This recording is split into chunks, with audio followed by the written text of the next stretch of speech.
Assalamualaikum warahmatullahi wabarakatuh. Nama saya Ahmad Tadrinata Sakti dari kelas 9A. Di sini saya akan menjelaskan peristiwa-peristiwa penting yang terjadi di Indonesia pada tahun-tahun tertentu. Peristiwa penting yang pertama yaitu terjadi pada tahun 1602, yang dimana pada tahun ini merupakan awal peristiwa bangsa kita dijajah. Pada tahun 1602 didirikan Kongsi Dagang bernama VOC oleh Belanda.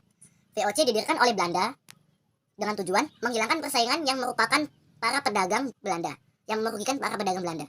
Kedua, menentukan tenaga untuk menghadapi persaingan dengan bangsa Portugis dan pedagang-pedagang lainnya di Indonesia. Ketiga, mencari keuntungan yang sebesar-besarnya untuk membiayai perang melawan Spanyol. Selain pada tahun 1602, selanjutnya Indonesia juga mengalami suatu peristiwa penting yang pada tahun 1988, yaitu peristiwa diterapkannya kerja rodi atau kerja paksa. Kerja rodi adalah suatu jenis kerja paksa yang diterapkan kolonial Belanda kepada rakyat Indonesia dan dipimpin oleh Gubernur Hindia Belanda Herman William Gendes. Kerja rodi cenderung menggunakan rakyat bebas dan mereka masih mendapatkan upah, walau sedikit atau bahkan tidak dibayar sama sekali. Salah satu contoh kerja rodi adalah pembangunan jalan raya Pos Anyar Panarukan yang mencapai 1000 km. Peristiwa penting selanjutnya yaitu terjadi pada tahun 1828. Pada tahun ini, pemerintah Belanda menerapkan sistem tanam paksa di bawah pimpinan Gubernur Jenderal Johannes van den Bosch.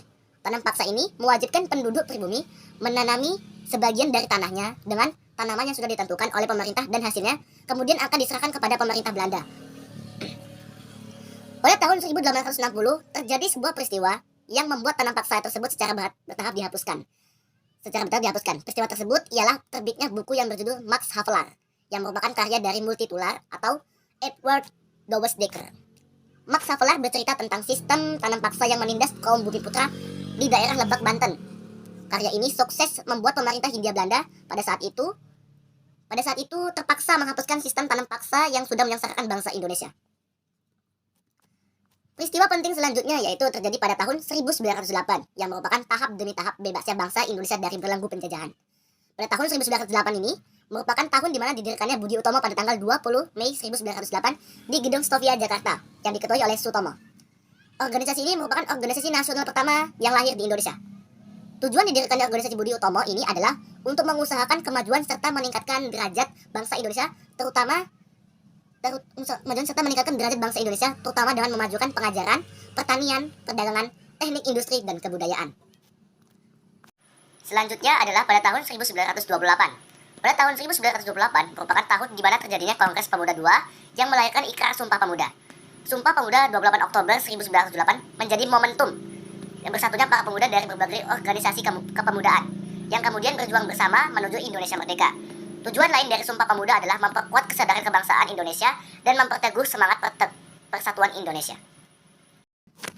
Setelah beberapa peristiwa tadi yang merupakan bentuk perjuangan bangsa Indonesia dalam mencapai kemerdekaan, akhirnya bangsa Indonesia telah mencapai suatu peristiwa di mana salah satu cita-cita bangsa Indonesia yaitu kemerdekaan benar-benar terlaksana pada tahun 1945. Peristiwa tersebut terjadi ketika diproklamasikannya kemerdekaan Indonesia pada tanggal 17 Agustus 1945.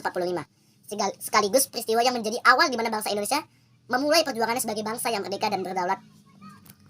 Setelah mengetahui peristiwa penting tadi, pada tahun 2022 ini, kita dapat terus mempertahankan kemerdekaan walau hanya sebagai seorang pelajar, yaitu seperti menanamkan rasa cinta tanah air pada setiap diri kita sendiri atau dalam setiap individu. Yang kedua, menuntut ilmu yang setinggi-tingginya agar hal yang serupa tidak terjadi kembali.